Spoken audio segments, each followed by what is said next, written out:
one of my favorite subjects nung elementary at high school, and I think probably kayo din, is Greek mythology. At sa mga kwento ng kanilang mga Diyos, or what we call as Christians as Diyos-Diyosan, you would really have a mixture of fascination and at the same time, katatawanan. Because when you are exposed to the scriptures, what you would realize is that these gods and goddesses are so far from the God of the Bible. Because these gods and goddesses are more likely na parang they are created or made in the image of man. Marami sa kanila bugnutin, marami sa kanila wala sa wisyo, at kung ano-ano ang kanilang ginagawa, they do not have even yung standard of morality. Nakakaroon ng sexual experience with human beings, and therefore may mga nagiging character na katulad nila Perseus at sila Hercules, sila Achilles, half God and half man. There was this movie na sa Clash of the Titans and Wrath of the Titans, or I don't know kung anong movie yun, but there was a specific event where yung protagonist is that sinasabihan siyang wag manalangin doon sa God of War, which is Ares, at dahil si Ares ay naging kalaban na. At kapag nanalangin siya, matutuntun siya ni Ares, at ang gagawin ay masasubdue sila at hindi sila magtatagumpay. Kalaban nila yung Diyos. Could you imagine having that kind of deity na hindi niya alam kung nasan ka at malalaman lang niya kapag ikaw ay tumawag sa Kanya. Kaya dito mas makikita natin at ma-appreciate natin yung pananampalataya natin sa Biblia, because in the Bible, this God is so unlike these deities or mythologies, mythological character ng mga Greeks at ng mga iba pang mga tao. And here we have another opportunity to discover who God is based on the increasing and progressive revelation as we study the Word of God in Genesis. You see, ang pangalan ng Diyos at ang karakter niya, hindi niya binabagsak ng minsanan, pinapakita niya ito progressively kahabang kailangan ng mga tao, at especially yung mga taong under His promises. So here in Genesis 16, we will see that there is a God who is not only loving and who is not only true to His promise, He is also the God who hears. That is the meaning of Ishmael. Let us read the Word of God in Genesis 16, verses 7 to 16, the last and second section of our chapter, Genesis 16. Here, the inspired, inerrant, infallible Word of God. The angel of the Lord found her by a spring of water in the wilderness, the spring on the way to Shur. And he said, Hagar, servant of Sarai, where have you come from and where are you going? She said, I am fleeing from my mistress Sarai. The angel of the Lord said to her, return to your mistress and submit to her. The angel of the Lord also said to her, I will surely multiply your offspring, so that they cannot be numbered for multitude. And the angel of the Lord said to her, behold, you are pregnant, and shall bear a son. You shall call his name Ishmael, because the Lord has listened to your affliction. He shall be a wild donkey of a man, his hand against everyone, and everyone's hand against him. And he shall dwell over against all his kinsmen. And she called the name of the Lord who spoke to her, you are a God of seeing. For she said, truly, here I have seen him who looks after me. Therefore the well was called Bir Lahai Roi. It lies between Kadesh and Bered. And Hagar bore Abram a son, and Abram called the name of his son, whom Hagar bore, Ishmael. Abram was 86 years old when Hagar bore Ishmael to Abram. This is the inspired word of God.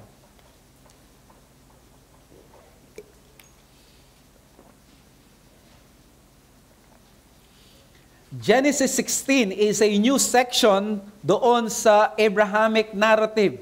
Marami dito makikita natin yung Abrahamic covenant.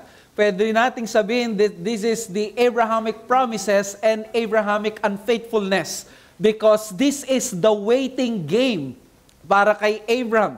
Kaya nga, tinry na natin palitan ang series title natin for Waiting for the Promise. At makikita natin dito, the emphasis is hanggang mamamatay si Abram, he will still continue waiting for the promise. At ang gusto ng Panginoon while waiting for the promise ay parang sa journey ng mga mananampalataya, we learn sa ating paglago sa mga promises niya. And God has clearly given His greatest promises to Abram. Niratify niya through a formal covenant in which God Himself descended through a theophany sa Genesis 15, a smoking pot and a flaming torch. Doon sa Genesis 15, nagkaroon ng theophany na according kay R.C. Sproul, ito yung isa, ito yung pinaka-favorite verse niya because in times of doubts, dito siya bumabalik for the assurance of God. And God has pledged that He will die first before His promises fail.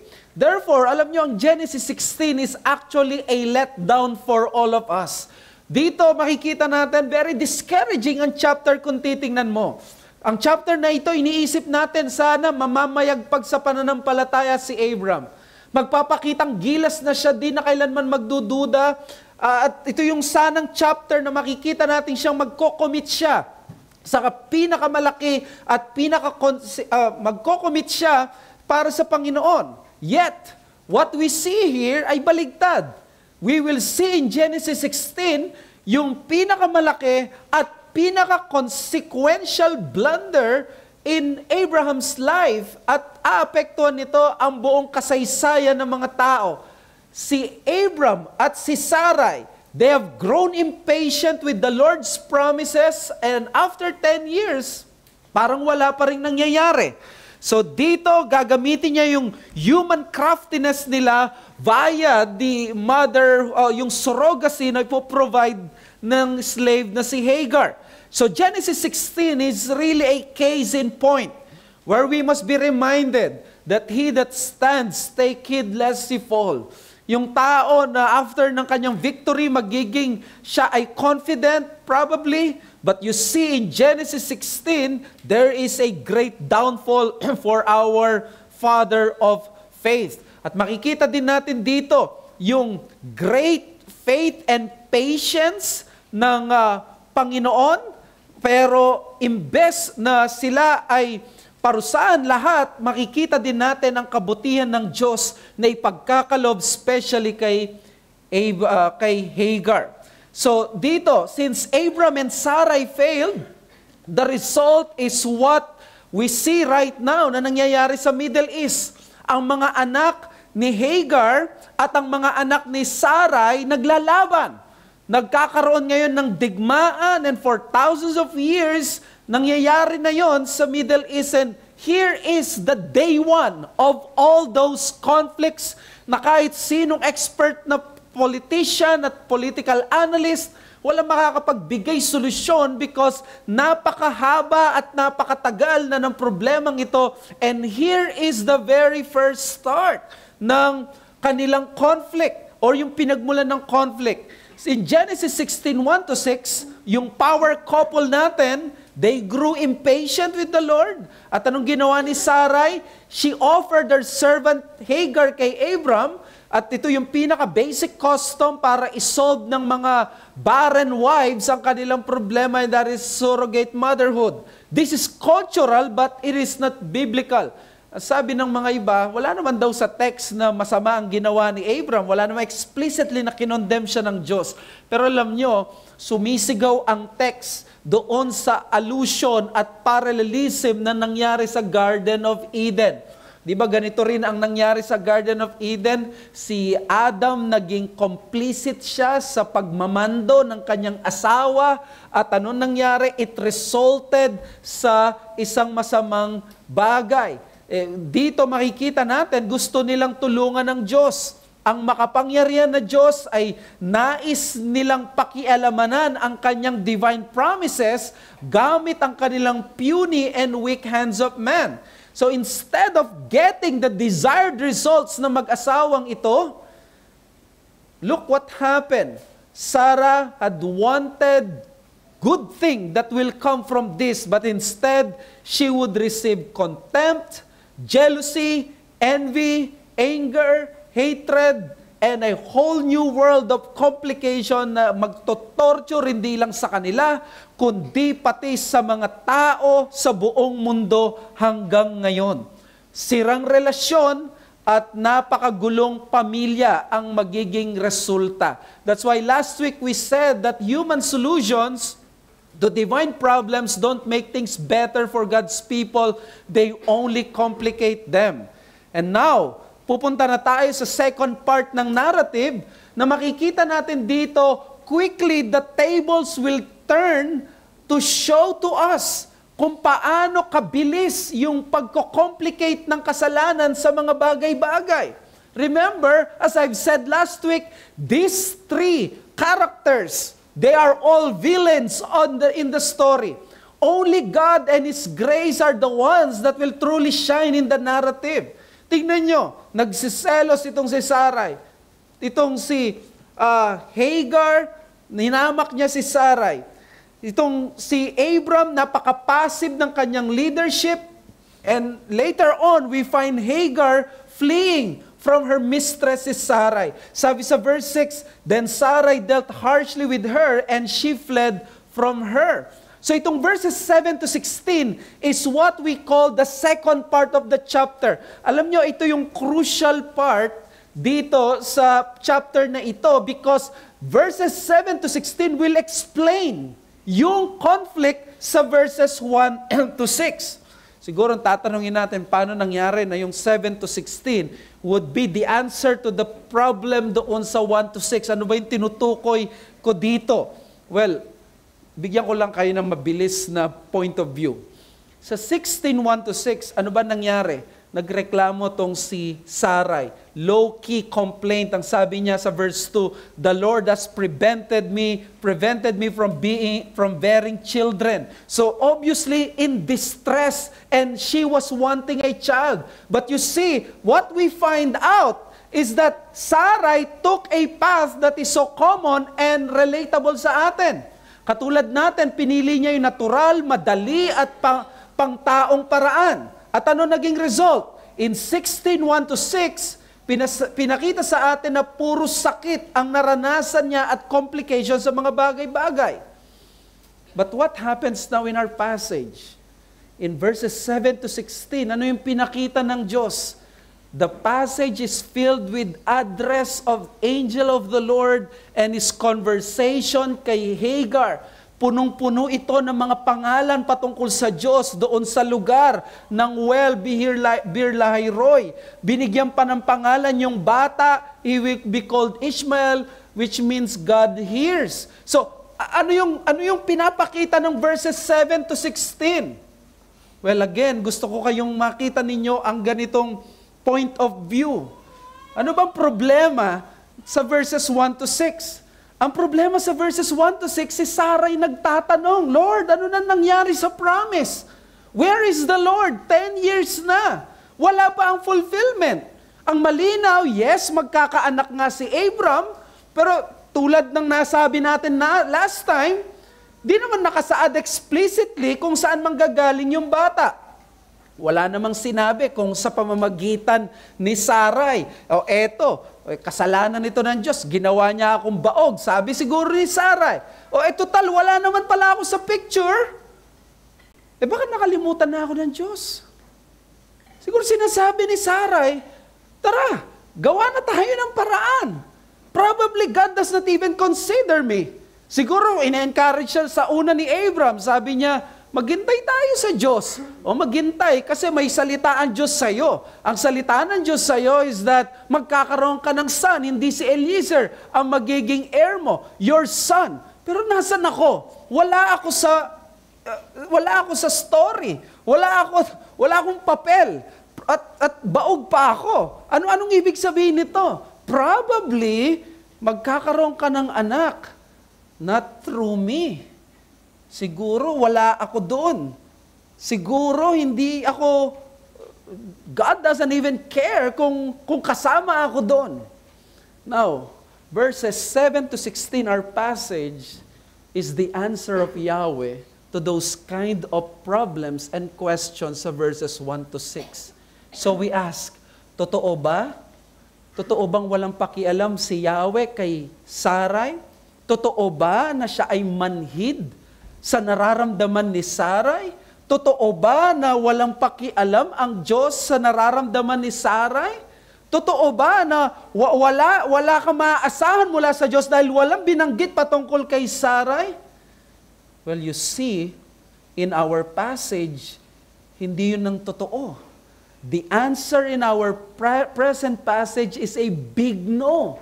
7 to 16 tells us that God is not blind. He sees the plight of His people. Verses 7 to 16 says, God is not deaf. He hears the affliction of His people.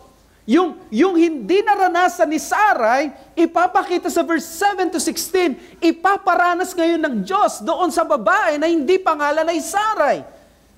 This is an act of the faithfulness of God. At ito mismo makikita mismo ni Abram at ni Sarai na i-demonstrate ng Diyos in relation sa promise niya. But not in themselves or to themselves, but to the most unexpected person in the most unexpected place. Hagar the slave in the wilderness, not in the promised land. Grabe itong pagpapakita ng sagot ng Diyos. Ito yung resback, ito yung rebuke, ito yung message ni Yahweh kay Sarai. If you will ask me as I study sa verse 7 to 16, this is primarily a message for Sarai. Sarai, hindi ka makapaghintay. Iniisip mo, wala akong pakialam sa'yo. Look what I'm gonna do. And he appeared as an angel of the Lord to that person whose name is not Sarai, a slave, an undeserving person. So the text being dominated with the appearance of the angel of the Lord, yung words and conversation with Hagar, and the revelation of the names of the child of God, malalaman dito yung gender, malalaman dito yung character ng bata, malalaman dito kung ano yung future ng bata. They were all pointing to the very thing we are talking about. And that is that God sees and hears the affliction of those whom He has promised His word.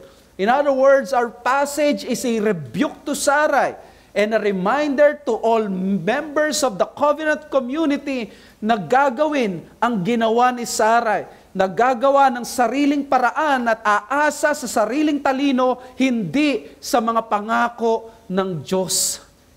That is why the message is that there is no reason for believers to be impatient with God's promises because He hears their afflictions. Anong ginawa ni Sarai? She became impatient. Kasama ni Abram. And what we have seen is that na-complicate ang mga bagay. Then suddenly, verse 7 to 16, biglang sasabihin ng Yahweh, ang ipapangalan mo sa batang yan ay Ishmael. God hears. Nakikinig ang Diyos. Hindi ka lang makapaghintay. That is exactly the message of our text. Di ba tang saklap ma-realize na nakita mo ang sagot ng Diyos, pero hindi sa sitwasyon mo, kundi sa ibang tao na kinaiinisan mo. This is a double attempt or double punishment, or that double punishment, magmumukhang harsh ang Diyos, but there is a double lesson and rebuke para kay Hagar. In the first place, di ba, hindi naman hiningi kasi ni Sarai ang ganitong bagay. God is making a big and bold statement here. Hindi iiwan ng Diyos ang kanyang mga pangako at lahat na nangyayari ay hawak pa rin niya. Ang kailangan na gawin ng mananampalataya ay maghintay sa plano ng Diyos. Fast forward, makikita nyo, God will announce to Sarai na magkakaroon siya ng anak by the name of Isaac, which means laughter. Nakakatawa na lang, matatawa ka na lang sa kawalan ng pananampalataya mo at sa kapangyarihan ng Diyos. Nakikita niya ang pinagdadaanan ng mga taong pinangakuan niya. Yung mga taong sumasandal sa Kanya. Ang passage na ito ay nag-encourage sa atin na i-remind ng sarili natin na ang Diyos ay hindi katulad ng ginawa ni Sarai na hindi, parang pinakitang hindi kayang sandalan ng Diyos. Ang Diyos ay pwedeng sandalan. Even to the point na ang taong makikinabang dito ay ang tao na pinaka-unworthy sa tatlong character. Sino yung pinaka-unworthy? Hagar, the slave, the Egyptian. So dito, it was so shocking to the point kay Hagar na pinangalanan niya yung well na Bir Lahai Roi, pinangalanan niya ang Diyos, binigyan niya ng pangalan ng Diyos which is so unusual. Wala sa buong Old Testament na ang tao magbibigay ng pangalan. Here we see the very first occurrence na ang tao bibigyan niya ng pangalan ng Diyos, ang Diyos, and because of that, ang Diyos inaccept yung ganong pangalan. And of course, we know that God has revealed that to her. May this message remind us and rebuke us. Remind us on the kind of God that we have. Hindi siya yung Diyos na magpapapressure sa ating mga demands. Hindi siya yung Diyos na natataranta kapag tayo ay natataranta na. Ang Diyos ay nandun palagi, sitting on His throne, but He is not manhid. Nakikinig siya at nararamdaman yung ating mga nararanasan. So the question sa ating passage is, how does this show to us that God truly hears us in our afflictions? There are two demonstrations. There's divine protection even in the most undeserving way. And number two, there's divine provision even in the most unbelievable way. First one, so verses 7 to 9. Divine protection even in the most undeserving way. Sabi ng scripture sa verses 7 to 9, the angel of the Lord found her by a spring of water in the wilderness, the spring on the way to Shur. And he said, Hagar, servant of Sarai, where have you come from and where are you going? She said, I am fleeing from my mistress Sarai. The angel of the Lord said to her, return to your mistress and submit to her. Now, this is very big. Hindi ito easing bagay lang. And I want to unpack itong passage natin na ito. Remember, Hagar the slave from Egypt was the one visited by the angel of the Lord, not Sarai. Tingnan nyo kung sino yung dapat bisitahin ng angel of the Lord. In fact, we know na si Sarai wala ni isang encounter with Yahweh. But look at this. Look at the mercy and grace of God. Yung taong undeserving, we can ask, really? Hindi ba ito sampal sa mukha ni Sarai? Di ba't si Sarai ang asawa at siya ang mga nangangailangan ng anak? At siya yung nangangailangan ng ganito reminder that God hears? This woman is a slave. This is just a property of Sarai. Hindi siya asawa, at ito pa, hindi siya Jewish or wala siya sa line ni Shem. Siya ay sa linya ng mga Egyptian from the line of Ham. So talk about this un-Abrahamic. Napaka-un-Abrahamic nito. She's not deserving of this. And truly, hindi talaga siya deserving. But that's exactly the point of the passage here. God is not the God of the deserving people lang. God is the God of the undeserving. He is so gracious that He will include this Egyptian woman in the blessings na isasaboy niya sa mga anak ni Abram.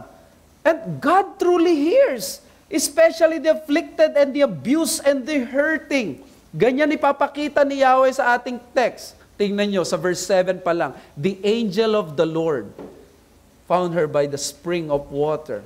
Now, gusto kong sabihin dito, ang Shur, border na ito ng Egypt. So, anong ginagawa ni Hagar?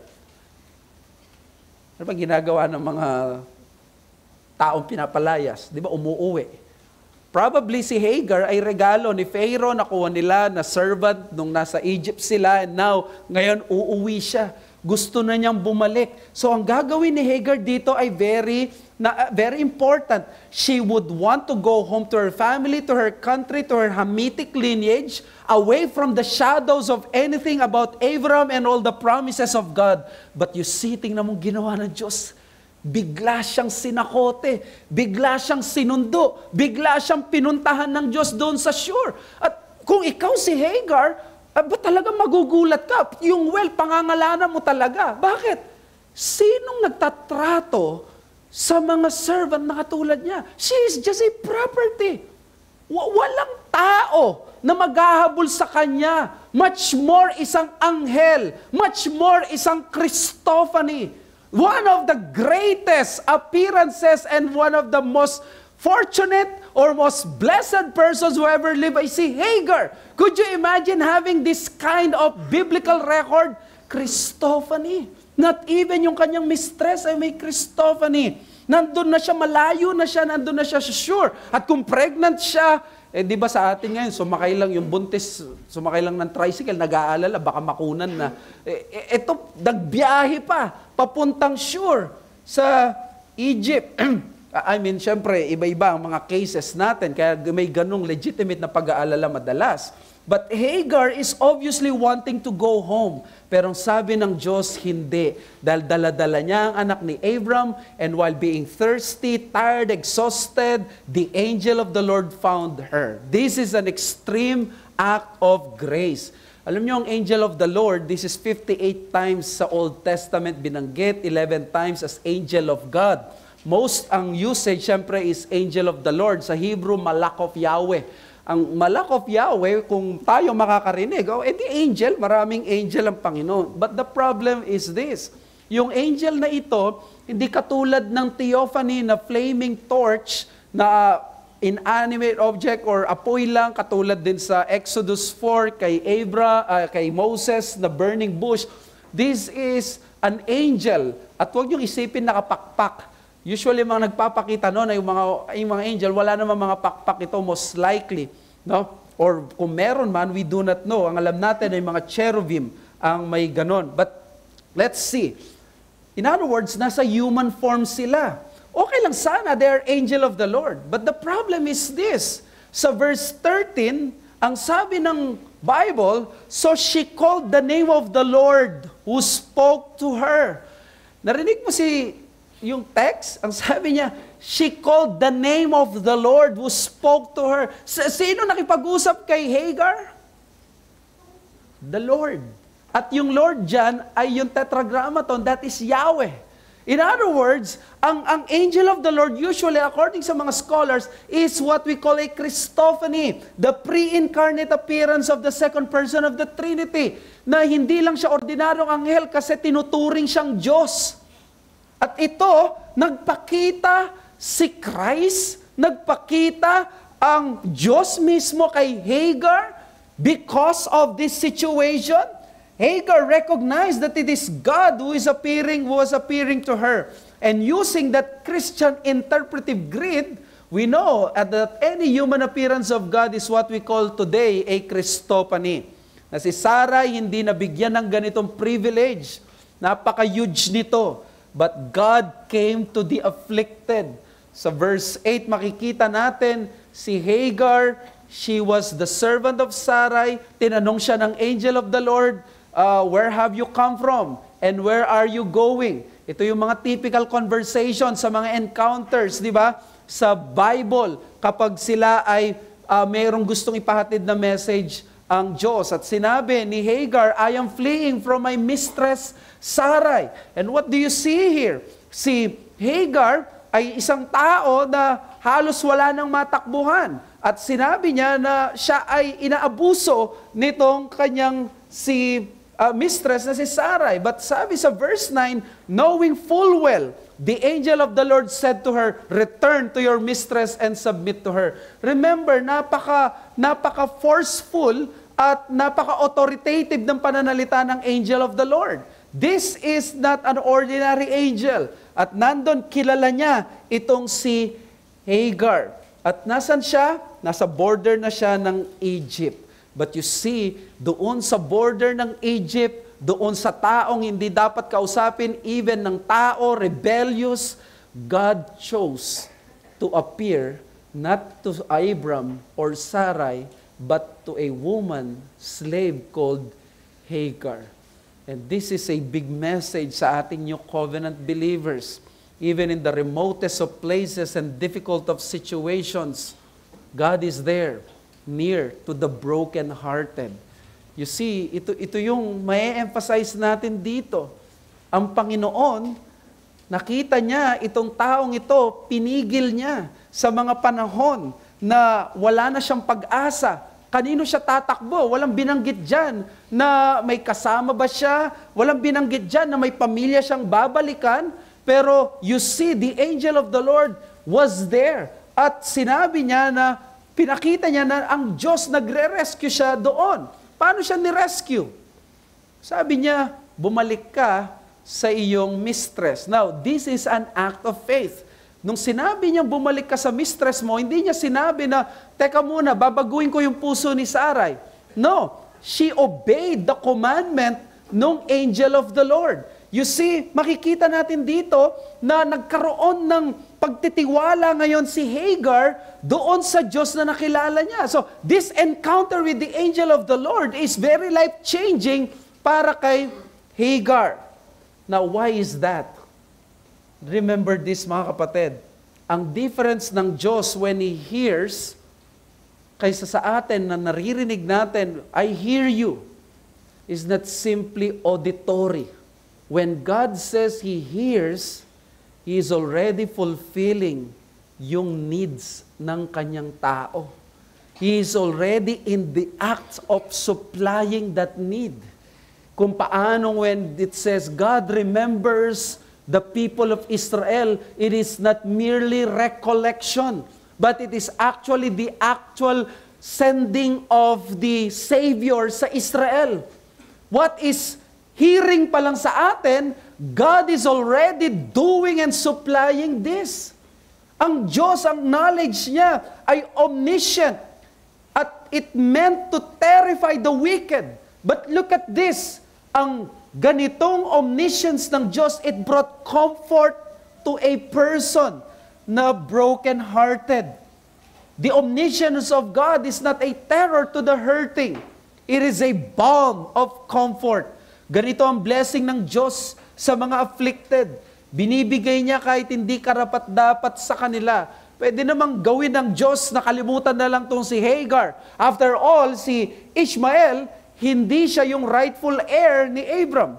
And by the way, hanggang ngayon, kiniklaim ng mga Arab people, ang rightful heir ni Abram ay ang panganay, which is Ishmael.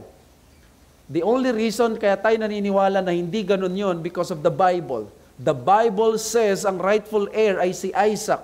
Because according to the Bible, the God of Abram, it is not the God of Ishmael, but the God of Isaac, the God of Jacob. So you see, ito ang naranasan ni Hagar. It must have been a life-changing experience sa kanya ito bilang isang slave. Kaya kinaya niyang balikan yung kanyang mistress na nagmalupit sa kanya. Di dahil nagbago si Sarah, but because she can count on the Word of God. Now, looking at this, anong makikita natin? As I have said, let me try to put this message kay Sarai. Sarai should have cried out to the Lord when she was in distress and not resorted to human calculations. Itong si Hagar, ganito most likely nangyari sa kanya. She had cried out to the Lord. Or kung hindi man siya nag-cry dun sa kanyang heart, she was looking for help. And now God showed her that He is not a hard and a deaf God. Ipinakita niya na alam niya at nakikita niya dinaranas ng kanyang mga anak na hindi siya manhid. Sa isang masakit na paraan pa pinakita ng Diyos kay Sarah ito. God showed to her what she should have done by responding to the afflictions of Hagar. Grabe itong pangyayaring ito, pinakita ng Diyos sa kanya that impatience and shortcutting faith is not the way to deal with the promises of God. At ngayon, nangyari kay Hagar, ang bagay na inaasam niya. Let me ask you, ano ang inaasam po ni Sarai? Ang inaasam niya ay magkaroon ng anak. Ang inaasam niya ay magkaroon siya ng papel doon. Lahat ng yon napunta kay Hagar. dahil sa pagmamadali niya. And you know, gaano katagal itong sinabi, cause ng pagmamadali? Di ba minsan sa pagmamadali natin, mas lalo tayong tumatagal magtrabaho, but it will only cause us a few minutes of work. Well, it will cost them 13 years. Because 13 years ang pagitan ni Isaac kay Ishmael and plus gulo sa Middle East for life. Sabi ni Allen Ross, any people who owe their existence to divine creation and election must live by faith. Ito yung hindi ginawa ni Sarai at ito yung dapat nating gawin. That we should live by faith. Dito natin ma-appreciate yung Diyos natin na napakahirap at difficult na ng sitwasyon natin. God is always there to rescue His people. Hindi siya tumitingin sa kulay, kung Egyptian man na ito. This is the good news of the gospel. Did Abram and Sarai think na yung pag-shortcut ng kanila and impatience nila would result into a family feud? A conflict that will remain for millennia and would affect and disturb the whole world and would, with the chaos na dala-dala nila, alam niyo, ang gulo po na nangyayari ngayon sa Israel, and the Hamas is just one of the countless encounters of the seed of Ishmael and the seed of Isaac. The Arabs and the Jews. Di na mabilang ang mga namatay. Di na mabilang ang mga nasirang pamilya. Hindi na mabilang ang mga nasirang gusali, ang mga kinabukasang ipinagkait sa kanila. Pati mga Pinoy na dadamay at maraming namamatay. Bakit ganito? Bakit hinahayaan ng Diyos na magpatuloy ang ganito? Well, first, for God to show that there is no such thing as little sin. For according to Thomas Brooks, there is no little God to sin against. Sin is a wild animal that when let loose, it will end up in rampage and carnage. Since character is to reproduce quickly and immediately. Ang sin, nagmumultiply siya as long as men and women will not seek to deal with sin by properly killing it. Ang sin will always be there, dadami, lalaki, mas magmumultiply kung hindi siya appropriately and biblically papatayin. Hindi siya magagamot kahit ilang milenya pa ang lumipas. Ito yung message ng buhay ni Hagar at ni Sarai. Hindi yan titigil kahit ilang buhay pang masayang at gaano pa karaming dugo ang dumanak. Hindi yan mawawala kung anumang stage of revelation o panahon na lumipas. We are now in the new covenant. Pero andyan pa rin ang problema ni Hagar at ni Sarai. Hindi yan mareresolve kahit sinong leader pa yan. Walang magbabago dyan kahit sabihin mong nandyan na ang Amerika at nandyan na ang civilized world. Sin will continue to evolve into monstrosity if it is not dealt with biblically and properly. If there is anything na tinuturo ito sa atin, is that from day one, ang sin ni Abram, Sarai, and Hagar, and fast forward to present day Hamas-Israel conflict, it is this, that sin will never stop unless dealt with. The only sin killer that God has provided, the only sin killer is the cross of Jesus Christ. You see, on the cross, someone's boiling wrath stopped because someone chose to absorb it rather than respond to the revenge. On the cross, someone's wrath was pacified because someone chose to carry it upon himself rather than teaching others to have that kind of wrath and anger. Someone's justice was fully served because someone chose to bear it with his own body rather than fight back and kill others in an attempt to carry on justice. Someone forgave sin because someone chose to pay for it. That's how sin is crushed and dealt with biblically.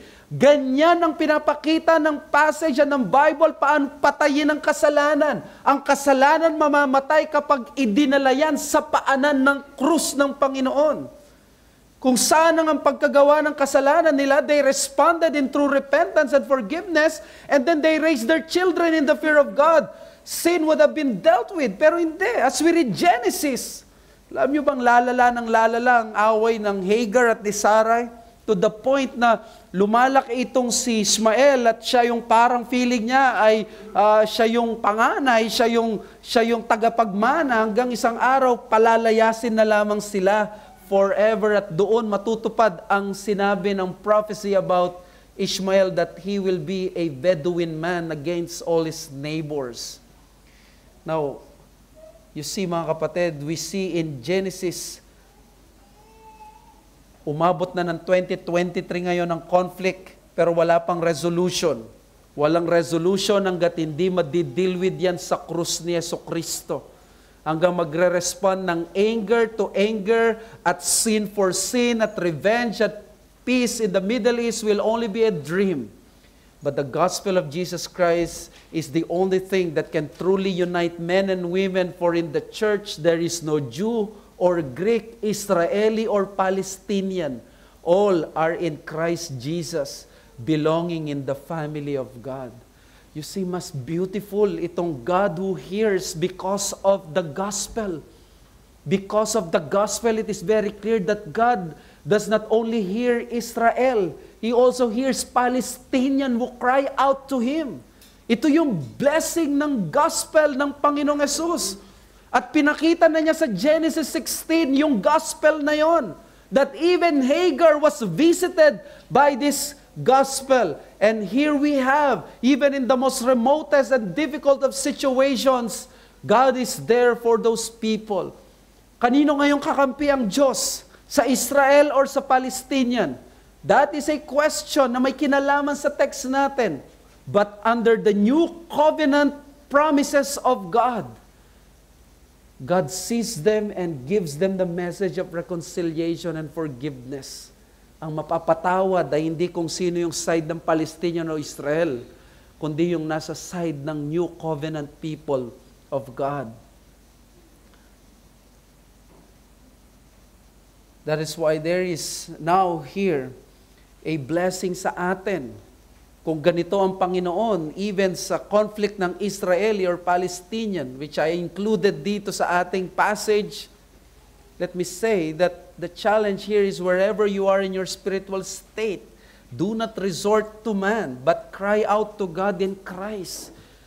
Siguro sapat na yung Israel-Hamas conflict ngayon to remind us gaano ka painful kapag tayo ay nag-resort sa tao. Kapag dineglect natin that God hears our prayers and hears our voices. How humbling it is for Sarai every time na marinig niya yung tinatawag na Ishmael. Ang tawag Ishmael, Ishmael, naririnig niya. Ang ibig sabihin nun, God hears.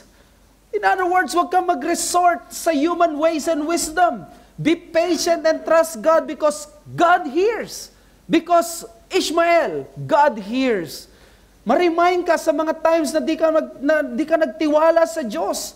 Pinagana mo yung galing mo kaysa sa salita ng Diyos. Nasaan ka ngayon? Hanggang ngayon, nagdurusa ka sa mga wrong choices mo, maling ginawa mo noon because you neglected the truth that God hears. Ishmael should remind us na ang Diyos nakikita niya. Ang Diyos hindi siya bingi. Nasa mahirap tayong sitwasyon ngayon because probably you have ignored the truth. So let me ask you, are you being persecuted in your faith unjustly ng iyong pamilya by those people whom you expect to love you and support you? Or yung mga katrabaho mo?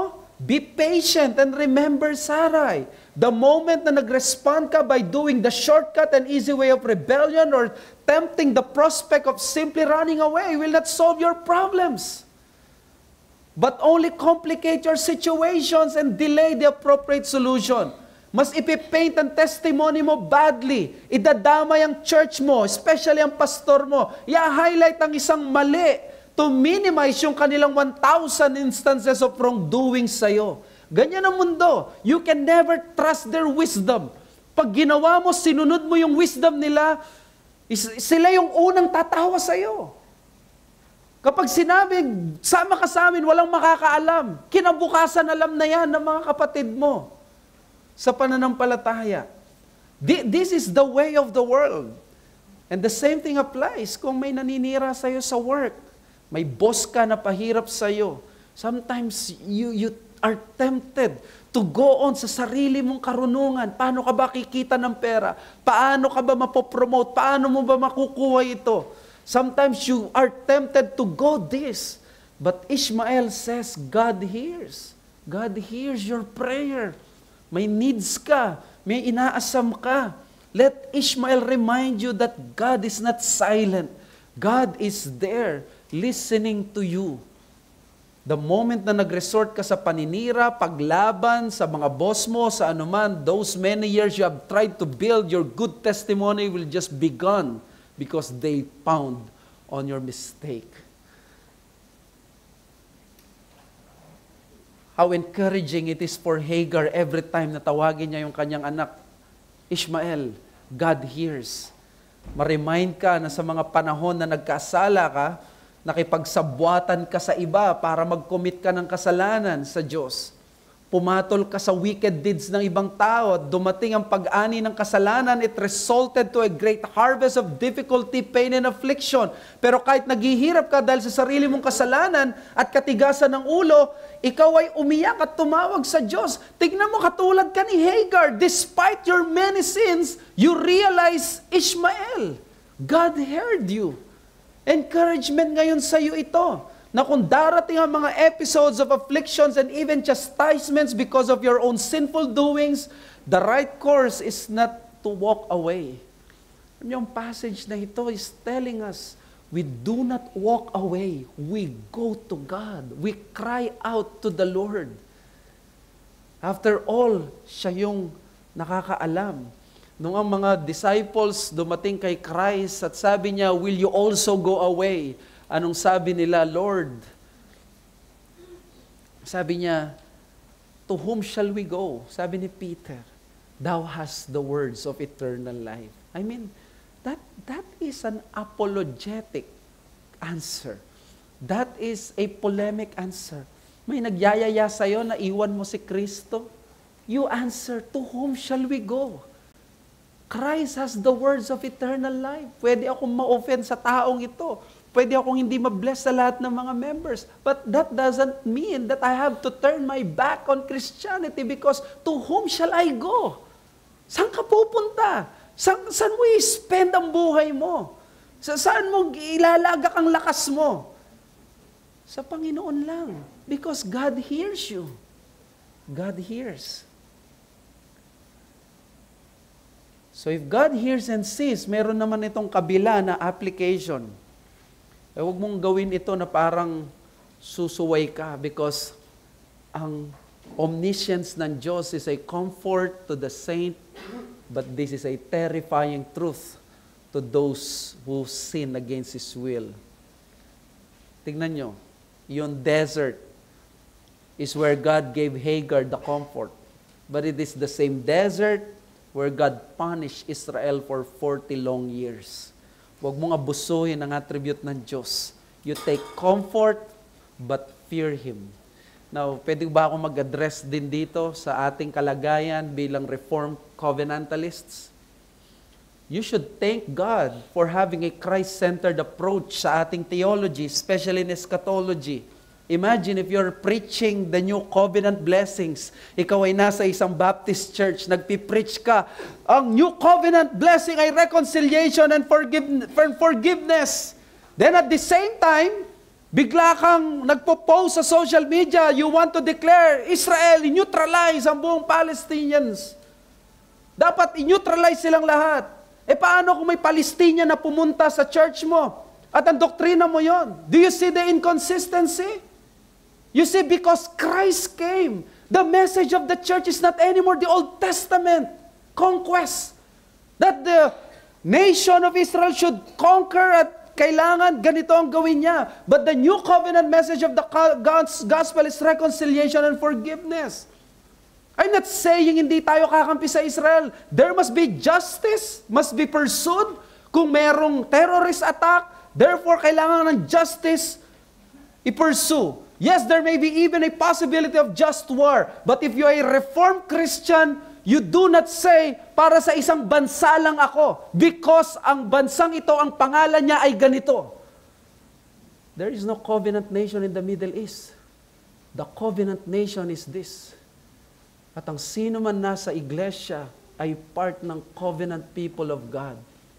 We preach salvation, forgiveness, reconciliation to all. Kung may terrorists, let them pay at may justice. But we do not say, I am for this country because the name of this country is this. You are for the church because that is the people of God. I hope we can send a message. Nakikita ko yung ganitong inconsistency sa atin. There is a covenant people of God, and the New Testament clearly says it is the church. Ipag-pray mo ang Israel, pero isama mo ang mga Palestinians kung pwede, na apektado ng gyera. Ipag-pray mo na makamit ang justice, kasi kung Baptist church ka, no, may Great Commission. Go to all the world. Ay, teka, sa Middle East pala, Israel lang. No. We pray even for these Palestinians. We pray for the children of Hagar because Christ loved without discrimination ang mga people groups na ito. Ang election may individual election, but there is no discrimination in terms of people groups. He has His covenant people sa Palestine at mga Arab people, He will save them. So yun ang tamang approach sa issue ng Middle East. And these are our part and contribution sa issue na ito.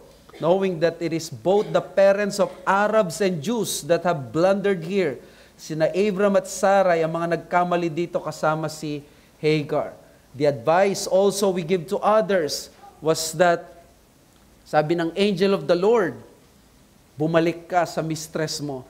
Alam nyo, kung itong si angel of the Lord, nakausap niya ay woke ng 2023, sasabihin ni Hagar sa kanya ay, what? Enabler? Hindi mo ba alam, in-abuse ako ng aking amo? Ba't mo ako pinapabalik? Enabler ka. But you see, these words are not helpful. If you're a Christian, stop parroting the language of this woke and liberal ideologies. Yes, may time na we can say, ang mga taong ito, they support these wicked people. May panahon doon. But you don't immediately jump sa mga conclusions na yon. In the Christian life, there are times that we command and tell people, bumalik ka sa tatay mo kahit pinapersecute ka niya. Bumalik ka sa asawa mo dahil kahit na inaaway ka niya. Because we believe that this is the Word of God, ang wisdom niya mas mataas. Now, kung na-endanger ang life, of course, we can always say that we obey God rather than man. But you see, the angel of the Lord gave His word to this woman. Gawin natin ang responsibilidad nating magpasakop unless explicit in the Word of God to do otherwise. Mga kapatid, si Ishmael ay ibinigay ng Diyos sa atin. Magiging tinik siya sa tagiliran ng maraming mga Hudyo hanggang ngayon. But our hope is not sa mga Hudyo. Our hope is the one who bore the sins not only of the Jewish people, but even of those people na nasa Arab nations.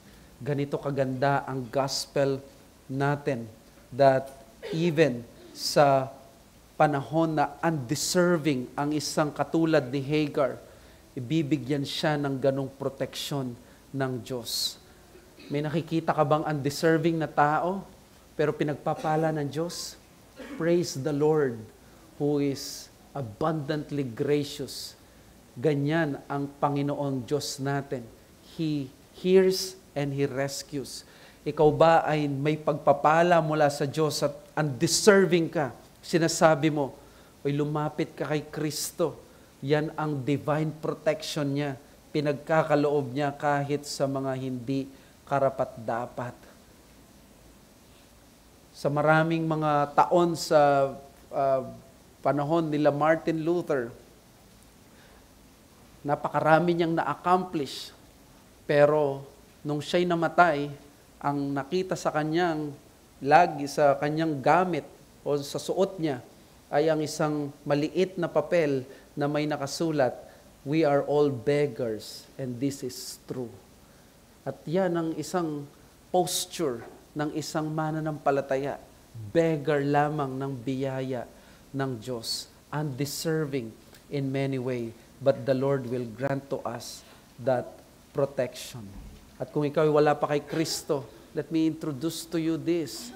Ang pag-asa ay wala sa anong bansa, anong pag-asa ay paggawa ng kautusan, ang pag-asa ay na kay Jesucristo. Naririnig ka niya at ang pinakagustong marinig na boses ni Kristo ay ang boses na humihingi ng pagliligtas sa Kanya. This is where Christ is at His best. He is so good in saving the wicked. He is so good in saving sinners. Lumapit tayo sa Panginoon. Let us pray. Father, we thank you for this message that we have heard. We praise you sa katotohanan ng mga pangako kay Abram at kay Sarai. But Lord, we tremble on the fact of this Ishmael na bagamat during this time ay nagre-remind sa amin that God hears our afflictions.